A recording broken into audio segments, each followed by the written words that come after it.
Please welcome Kevin Pollak to the stage. Thank you, thank you. Please be seated. So Kevin, welcome to Tribeca. Thank you so much. Where do these things go? Up here, okay? Yeah. I'll put mine up there too. Phone on stun. Why not, right? How is everyone? Good? I'm so thrilled to be here, and I'll tell you one of the main reasons. I've been on the Apple teat since the original tower in '84. The Apple what? Teat. Teat. Oh, Yeah. really? Sucking on the teat? Yeah. So I'm proud to have my film somehow bring me to an Apple store. Yeah.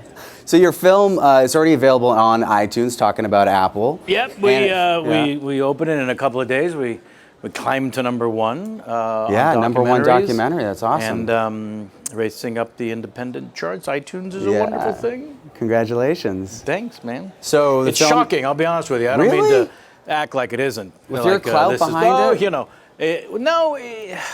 There's so much content. Yeah. It's unbelievable. To make any sort of dent and to land with anything other than a thud just feels incredible, honestly. I'm sure a lot of that has to do with all the comedians and the actors they have featured in this movie. It didn't help. I mean, it didn't hurt. Yeah, it didn't hurt. When Jimmy Fallon retweeted to his 24 million followers. I'm not going to lie to you. It didn't hurt a damn thing. Is that why you put him in the movie? Did he have to sign it was the only a contract reason. saying, I will tweet about this movie? He's got the Tonight Show, but he's got 24 million followers. That means the more. It's insane to get all these people to say yes. By the way, any budding filmmakers out there who are wondering how you get all these famous people in your movie, don't pay them. It's just that simple.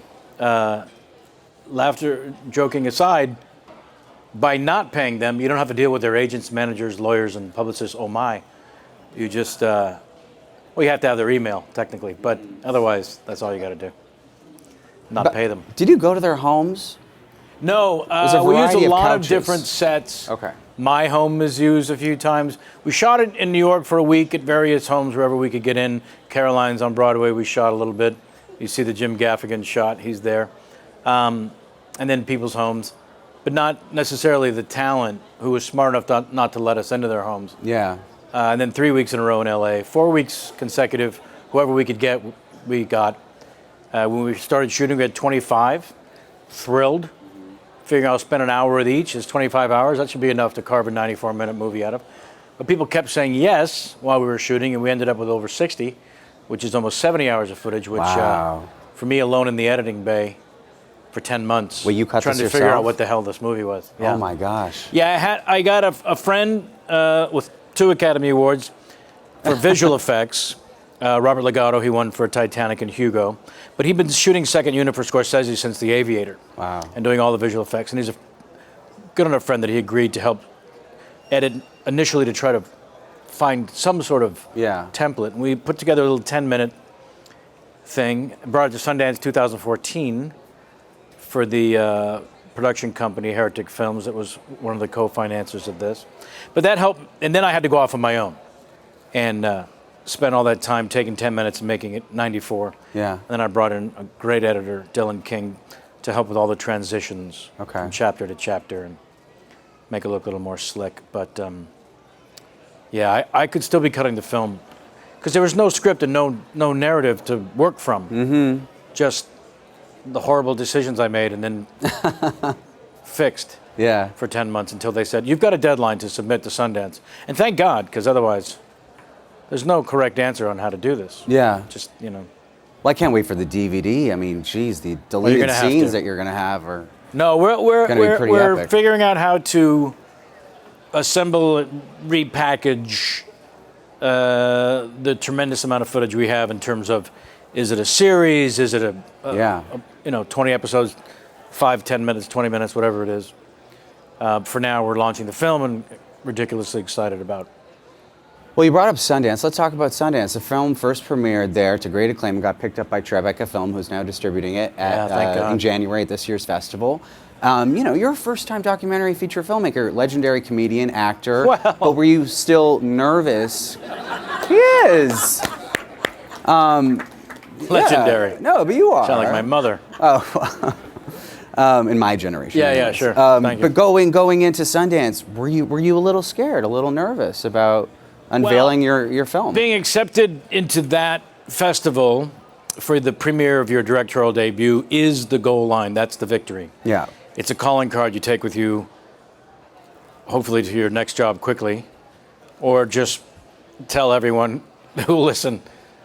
So that really was the victory, just to premiere there. So I wasn't nervous. I was excited as hell to see it with an audience. I'd seen it with a couple of friends over to the house. I set up a friends and crew family screening in LA for 100 people. But I really didn't know what I was going to have. Just like a comedian puts together an act, the old saying is, we'll play in Peoria. You got to take it on the road and see what people think. Yeah. So that was the other exciting thing about Sundance, was the first time it was with a legitimate so-called audience. Mm-hmm. And then my hometown San Francisco Sketch Fest shortly thereafter, with an even larger audience of the historical landmark theater there, Castro Theater, for maybe 1,200 people. Wow. Which was extraordinary. And now tonight will be its very next public screening, and I'm beyond excited. That's awesome. Yeah. Do you know where it's screening tonight? Which theater? I do, but I'm not going to tell you. Okay. All right. It's sold out anyways, I'm sure. It's on my iPhone. Okay. SVA. Well, that's a good house. Yeah, what he said. It's a great house.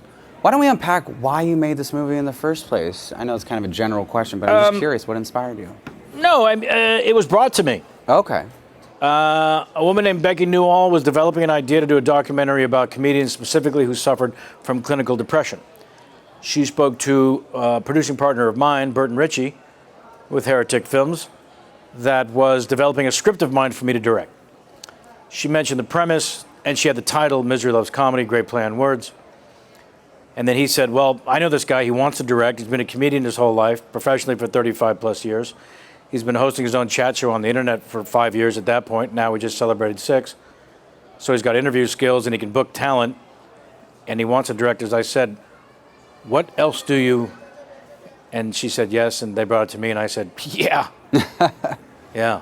That's awesome. And then started making calls and emails, and then just held on, and here we are. Here we are. Yeah. Well, let's show everyone a clip from the film to give them a taste for Why don't we? what it's like. We have an interview with Tom Hanks. I think it's featured in That this hack. clip. That hack. Do you want to set it up at all? He's in the film a few times, so I don't know if this is where he talks about actually doing stand-up comedy, which you saw in the trailer he likened to crack cocaine, or if he talks about living in self-loathing darkness for 54 years. There's a lot of revelations and insights into people who we think are just funny and normal, and they're not. Yeah. So I don't know which one of those it might be. I think it's the first one. All right. I think.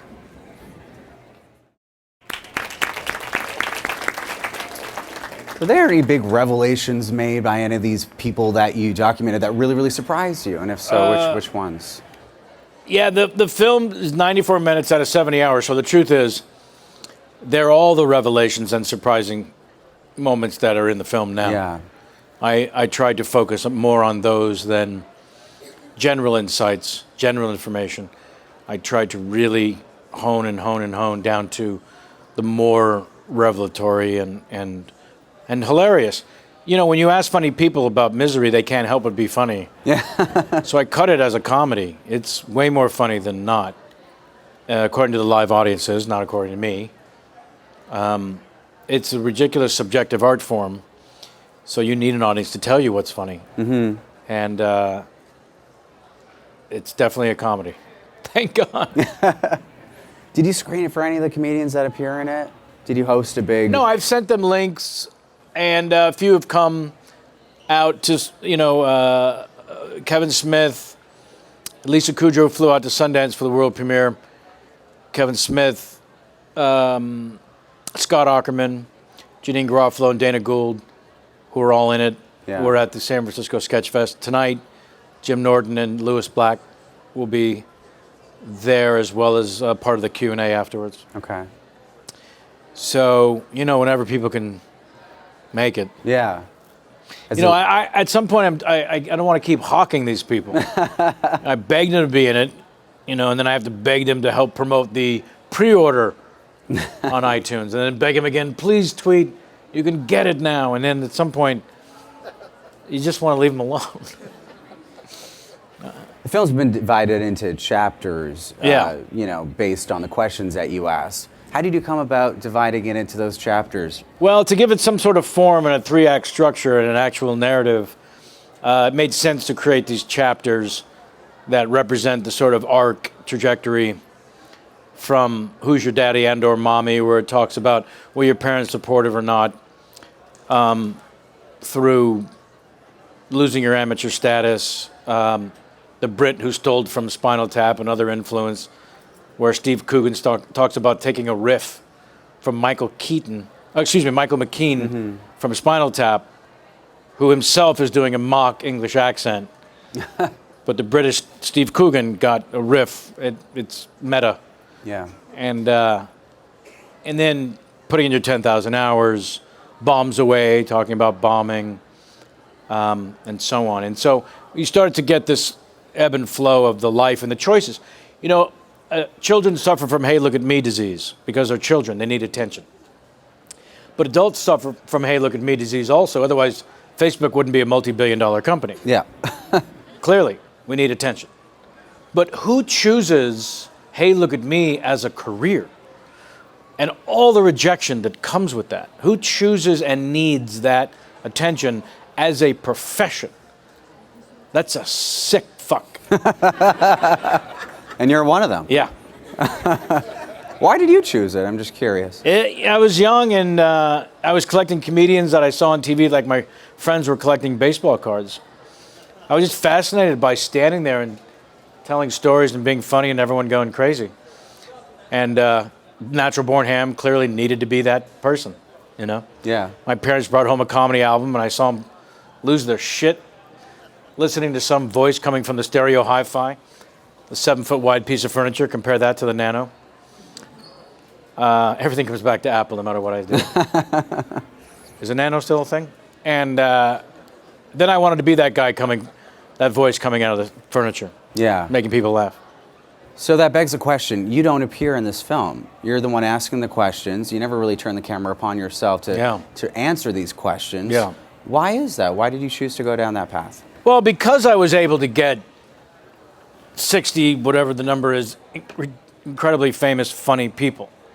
And I want to share everything they had to say. Yeah. So if there's 60 and it's 94 minutes, I've got about 90 seconds each. That leaves no time for me. And also, I chose from the beginning not to ever be on camera because my opinion on all of this is the edit of the film. Okay. The film is my opinion. So I'm much more interested in what they all had to say about in answering my questions. And then I got to choose of what they said to be in the film. So that seemed like enough of my footprint. Yeah. I mean, I love what Michael Moore and Mr. Spurlock do, but at some point, it just wasn't it didn't feel right. Okay. To be finally, I didn't need to be the center of attention. And I wanted to be a director, so. Yeah. Well, we have 3 clips, so let's showcase a second clip from the film. Please. And this one has Jim Gaffigan, famous comedian. Love him. Yeah. Do you know what scene we're showing? Don't. All right. Let's show it. He's in several. He's in several. You hear my laugh and you hear my voice sometimes asking questions. Yeah. I wanted the audience to feel my presence, getting a sense that it's one of the reasons that the performers and comedians and filmmakers and people in the film felt comfortable and free enough to have a conversation. Yeah. So in that regard, I'm in the movie. Okay. Now, on top of, featuring comedians like him and like a lot of the other people we've been talking about, the film also features actors and filmmaker in the case of Jason Reitman. Judd Apatow, Jon Favreau, James L. Brooks, Christopher Guest. Yeah, there's a lot of filmmakers. William H. Macy and Sam Rockwell. Folks who aren't really considered Bobby to be Cannavale, comedians. who's just nuts. Yeah.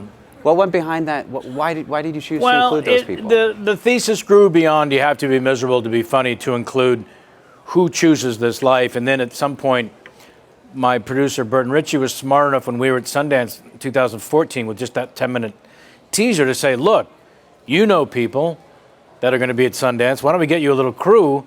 And if you run into anyone, let's get a quick interview and include it in the film if we can. Yeah. And that's literally how we stole a few moments of William H. Macy, Sam Rockwell, Steve Coogan, Rob Brydon, the guys from the Trip movies, Trip to Italy. And, yeah, of course. And got very, very lucky. Got Jenny Slate, love her to death, and then the sound guy, hate to point fingers, but he fucked us. Unusable hour interview with Jenny Slate. Oh, shit. And he's got headphones on. How do you not know it isn't recording? Yeah. Oh, she's hilarious, too. Anyways. Yeah. You really hit the jackpot, I gotta say, by including Amy Schumer, who's just blowing up this year. Amy Schumer, God, amazing. I know. I'm so thrilled for her. I'm so thrilled her show's back. I think it debuted last night. Yeah. Thrilled for Trainwreck. Can't wait to see it. Got her and Judd Apatow in the film. Yeah, so I wanted to go beyond just comedians and get into the minds of people who choose, again, to be the center of attention. Or in the case of filmmaking, you've got Jon Favreau talking about how important the audience is. He can have a movie, and the studio's arguing about test screening, and he'll put his foot down. If you change this, I walk. But if he shows it to an audience and the audience doesn't like it, he'll go back in editing and roll up his sleeves and say, anybody got any ideas? How do we fix this?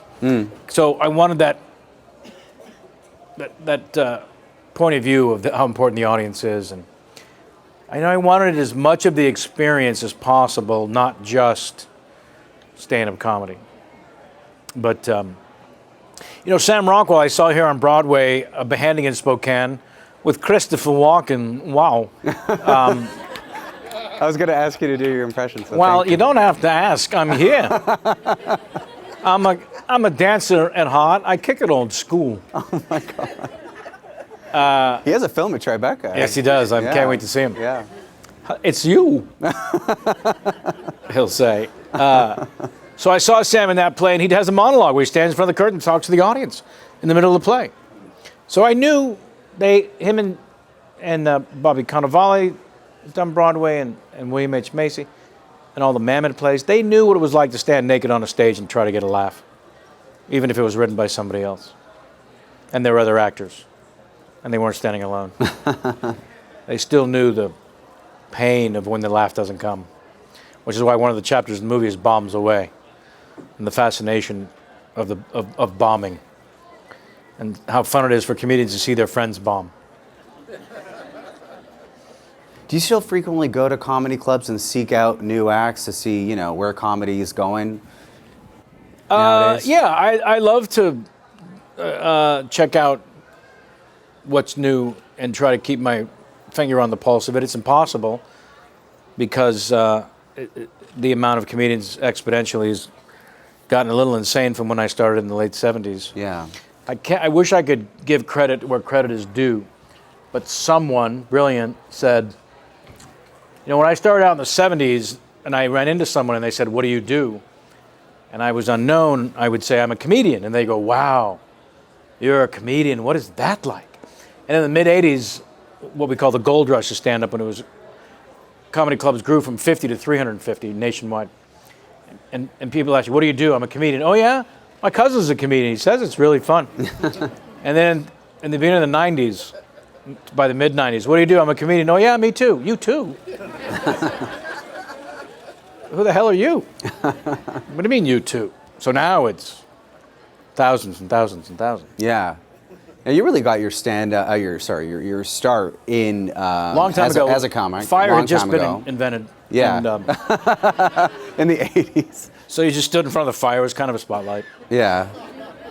But a lot of people here probably know you for your film work in A Few Good Men, The Usual Suspects, Casino, Grumpy Old Men, Grumpier Old Men. Oh, stop. I can't. Did you mention The Usual Suspects? Yeah, I did, okay, of course. Probably my favorite of yours. But you really kind of made a comeback, 2001? On the comedy stand-up Well, scene? I chose to go back to it. Yeah, why is that? Why did I you missed choose it. to? Yeah, okay. A Few Good Men, 1992 was another goal line for me. I went from auditioning to getting offers. The movie was a juggernaut. I was the only unknown of the leads. People got to discover you, and however people discover you is how they know you. So a lot of people knew me suddenly just as an actor. Yeah. It overshadowed 15 years I'd spent doing stand-up. In fact, my second HBO special came out around the same time as A Few Good Men, completely overshadowing careful what you wish. And suddenly I was a dramatic actor. Yeah. And I felt like I needed to get the hell back on stage and reconnect, and fell in love with it all over again. And was it easy coming back? Yeah, real easy. I missed it horribly. I mean, I continued to do it, but mostly corporate gigs and private gigs, and I was just so focused on movies because it was brand new. When they start offering you shit, you have a tendency to say yes. Consequently, I did far too many movies in the 90s. Like 6 of them good. Yeah. Out of 40. Literally, like Samuel Jackson and I and a few other people. At the end of the millennium, everyone was putting together lists, right? And so there was a list, I think Variety or Hollywood Reporter, the hardest working actors in film, just for the decade of the 90s. And the criteria was you had to do at least 3 movies each year of the 90s. And I made that list, unfortunately. Wow. What number were you on the list? Oh, it was just whoever hit that mark. There was only like 8 of us. Did they host a party to celebrate your I went over to Sam Jackson's. We had a few beers. Yeah. Cool. We're going to open it up to the audience. If you have a question, please just raise your hand, and there's mics on either Don't end. fight. You allowed this film to be a tribute to a great comedian, and I commend you on that. Will you explain the process, your thought process in doing that? I dedicated the film to Robin Williams, yeah. Well, he was a mentor of mine when I started out in San Francisco. At age 20, he had become a made man from Mork and Mindy. He was already on that cover of Time magazine, I think. But he chose to spend most of his time back in San Francisco, where he would raise his family ultimately, and it would mentor me and some other comedians that started out that time, Dana Carvey and Bobby Slayton, who's in the film. And he was just a friend and appeared in that HBO special I mentioned that came out in '92, and over the years had really meant so very, very much to me. And when I was shooting the film, as I said, we had 4 consecutive 5-day weeks. Whoever's available, that's who we got. And at that same time, he was shooting the television show. So it's a single camera, half-hour comedy, 12, 14-hour days, 5 days a week, those same 4 weeks. There was just no time he was available. So we got on the phone a couple of times, twice, almost an hour each time. And they ended up being these couple of friends talking about the concept of the movie, which then dovetailed into an interview and a conversation and a therapy session. I didn't record them. They were private conversations. It didn't even cross my mind to record them because it was just him saying how sorry he was that he couldn't be in the movie, and then go on to say how thrilled he was that I was doing the movie and what it would mean and how important it was. So when I was in editing, he passed away, and while the notion was kicked around to interview some comedians that were in the movie, ask them how they felt about Robin's passing, that felt like it might be misconstrued as taking advantage of a horrible, horrendous situation. Any possibility of that made me sick, so dedicating the film to him was the least I could do as a friend and a mentor, and not because of the connection to his unfortunate demise. Yeah. And those of us that knew him knew he had suffered from depression his whole life. So, has his family seen the film? I don't know. I haven't heard from him. Only some people have seen the film. Yeah. Yeah. Hey, Kevin, how are you? How are you? I know you said that you had a 3-act structure to how you edited it. Did you have that 3-act structure in your mind going into the interviews? Did you already have that planned out? Or did that come to you after you had seen a lot of the footage and then you determined, like, you know what, I can see a storyline coming through here? It only came through the process of editing. Initially, I was going to book as many famous, funny people as I could. That was a singular goal. And then I was going to try to conduct the best interview with each of them. The reason John Vorhaus has given a co-writing credit with me is because he contributed questions that then went into a list of maybe 50 questions. And I cherry-picked which questions out of those 50 to ask each person, without any idea of what the hell the film was going to be. I did have one truly amazing and important epiphany right before we started shooting. The head writer on my chat show and my better half, Jamie, has one of those, and I think it's not a generalization to say women have this in common, more so than men, an attention to detail. Hers in this case is a genius level attention to detail. So I said, all right, you sit in front of your computer, your laptop, MacBook, Headphones, time codes sync to the sound. And during the interview, anytime the guest talent says anything of interest, buzzword, keyword, phrase, term, type it down, write the time code. So then when I was done, I would have all these notes with time codes. So then I could just look at the notes and start to feel these they're talking about family and mother and father, and so that was the first thing that Robert Legato and I did, was try to figure out what the hell all that meant. But it wasn't until I got on my own and into that editing bay in my dining room, and Legato just showed me 6 simple steps of 101 editing, and I was just able to collect and create transitions and moments and beats and thoughts. And I showed it to a couple people and realized it needed chapters. It needed to be structured instead of what I thought was a natural organic flow. People wanted to know, wait, was there a topic there? And then once that took shape, it made sense to try to create a 3-act narrative. Hey, Kevin, how you going? You said you missed... I only didn't answer you because I felt it was a rhetorical question. Okay. You said you missed doing stand-up when you were acting. Did I say that? You did. Did you miss being in the Play the spotlight, or did you miss the writing? So to get back into the spotlight, you had to sit down first and actually hammer out comedy. How did you get past that to get into the spotlight again? How did I put together the new act after taking time off? Was that the question? Yeah, kind of. If I can rewrite your question for you? I'm just saying, is writing a... Well, as I just proved, rewriting is everything. Right. You asked kind of a meandering, pointless question, and I went ahead and gave it structure and a point. And I did it in 27 seconds. So we work well together. Do you want to take some time away from whatever it is you're currently doing, and let's write the next film? Yeah, I'm not going to tell you I'm a writer. Yes, well, I found from being on talk shows during the 90s, Letterman and Carson in the first part of the 90s, and then Conan, and that I had remembered and shared these anecdotes from working in movies. First, I would impersonate people in the beginning of my stand-up career, Jack Nicholson or whoever, in the 80s. And then in 92, I got to work with Jack Nicholson. And I had first-hand anecdotes of working with him. So there I got to do the impression, tell people what it was really like to be on the set as a fan, first and foremost. Not me and Jack were having a cappuccino. It wasn't none of that nonsense.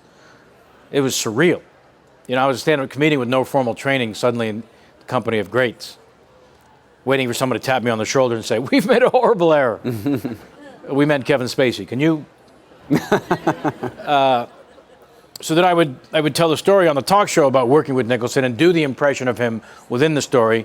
So because 7 or 8 years of that had gone by, I looked back at my notes and realized, oh shit, I've got 40 minutes of material just from these real stories that happen that all involve impersonation. So instead of what if Jack Nicholson were a busboy, it might go something like this. I had structure and an act, and I added another 20 minutes of fluff until I could fill it out with more and better content. Couple questions. Couple questions. Listen to you, you greedy bastard. Back here. So there's 7,500 people here sitting behind you. You wouldn't know because you're just looking this way, but. So, given that you've now structured all of comedy and all, do you think you could teach comedy? I've structured all of comedy. Yes. The best review the film has got is that it was called a master class for anyone who is a fan of comedy. So that's the best review so far. So in answering the question, could I teach comedy? Maybe it's possible the film can. I wouldn't want to personally teach someone how to be funny. I'd like to teach you. Okay. I'm open to lessons. The other thing is, Do you, when an actor is naked on stage, but I think a comedian, it's like stripped to the bone in a sense that there's no An actor is just a skeleton on stage. Yeah, You're not wrong. There's no other layer than just you there. There's no more naked. Yes. And you've had both opportunities. So can you talk about the difference, the contrast of the experience for yourself or from what you've said? They're 180 degrees apart in difference. Yeah, there's no comparison whatsoever. Acting in a film is 90 seconds at most for any one take. Sometimes longer, but not very often. And you get to do many takes. And there's other people. It was just a matter of learning how to listen, which didn't serve me well when I started doing the chat show, which was all about listening.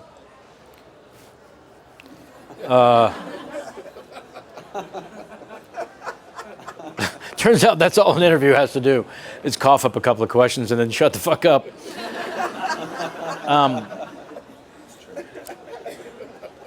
So, yeah, and then it's one of the reasons I think stand-ups aren't always good actors. Because even though Jim Gaffigan talked about having comedian laugh ears, we're only listening to hear the cue that the audience agreed that moment was funny. We're not actually listening to their point of view or their opinion or their line. And then acting is just about listening, being in the moment, and then reacting to what you just heard the other person say. And not being caught acting. So yeah, they're wildly different. Just the difference between a carpenter and Superman. I don't know which is which. The difference between carpenter and Jesus. Hi, Kevin. Film looks really, really good. Can't wait to see it. I can't wait for you to see it. Thanks. Would you let me know when you've seen it? Sure. Okay. My email is Kevin Pollak at johnlovitz.com. You did a TV show sometime in the 90s where you played the boyfriend of William Shatner's daughter. I think it was actually her daughter. It was an episode of a series that William Shatner directed, and he asked me to be in it. Yeah, it was, I can't remember the name of the show. Do you remember the name of the show? It was on Showtime, I think. Yeah, I don't remember. I just remember that you got caught with making out and with their android maid. Yes. And I was wondering if that was some kind of punishment from Shatner for teasing him all those years. Probably. Yeah, probably. I didn't realize that at the time when he called up and asked me to be in this thing that he was directing for Showtime, and he played a part in it also. I didn't realize that he was using it as an opportunity to torture me, which ultimately, you're right, he did. And thanks for reminding me of that horrible experience.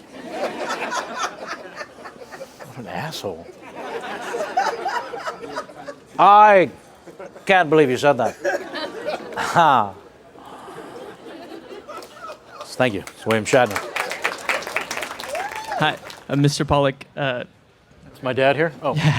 You had the opportunity to work with a variety of comedians on this, and some you had known for many years, and some you had just recently met.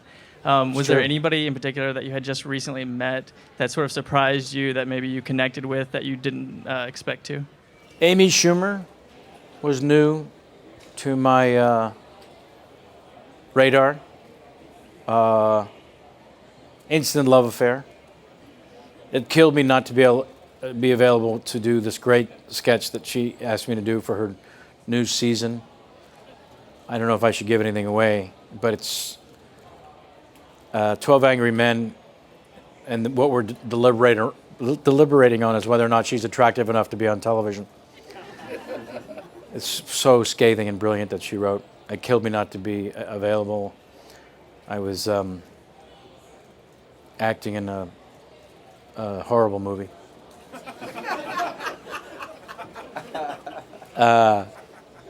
Anyways, so she was certainly new to my radar. And who else might have been? Jenny Slate? Yeah, Jenny Slate too. Kumail Nanjiani, who's brilliant in the movie. I'd have to look at the list, to be honest with you, but there's probably a handful that were not old friends or people at least I'd had on the chat show. a lot of it was people who I'd had on the chat show. In fact, the Tom Hanks and Larry David were pieces that I stole from their appearances on the chat show. But I was, they were booked to be on the chat show while I was filming the movie over the weekend. So I had him sign a double release, one for the chat show, one for the film, and told them there'll be a group of questions just for the film. Those are the ones that look like shit with the black background. The rest of them, Adam McKay did a brilliant job making it look like something for a Talking Heads. But yeah, so there was a handful. Can't imagine the importance of this one. Great, thanks. No pressure. Yeah, interesting. When you were starting out, did you ever deal with stage fright or ever have nerves later on in your career when you were coming back? I would love to see the person that's asking the question. Wave your hand. Oh, there you are. Take a bow. Oh, okay. Why? Because it's the last question? No, I would just like to answer it to the person who was asking it. I couldn't see you. And of course, because of all that, I missed the question. Would you repeat it? Sorry. It's about stage fright and nerves. When you were starting out, were you nervous? Or were you nervous coming back? Or have you ever had to deal with that? Never been nervous, ever, performing, even backstage waiting to go out on The Tonight Show with Johnny Carson, the very first time he introduced me. There was just always a sense of excitement, not nerves, because nerves sort of suggest, oh, I hope this goes well, or I hope it doesn't go horribly, really, is what nerves is. And mine was a sense of excitement for the opportunity. And it might have something to do with a natural-born ham, not confidence at all. I don't want to suggest that. But just a lot of people in the film don't feel that way, and they do. And Dana Gould talks beautifully about having a panic attack on stage. After he'd been performing for years, just developed a panic disorder. So a lot of performers in the film do talk about this very question. But for me personally, it's not been an issue. Well, unfortunately, that's it. But the film premieres tonight at on Tribeca. iTunes right now. It's on iTunes right now. Right Download now. it. And it opens at the IFC Center on Friday. Yes. So be sure to check it out. Thank you so much, Thank Kevin. you.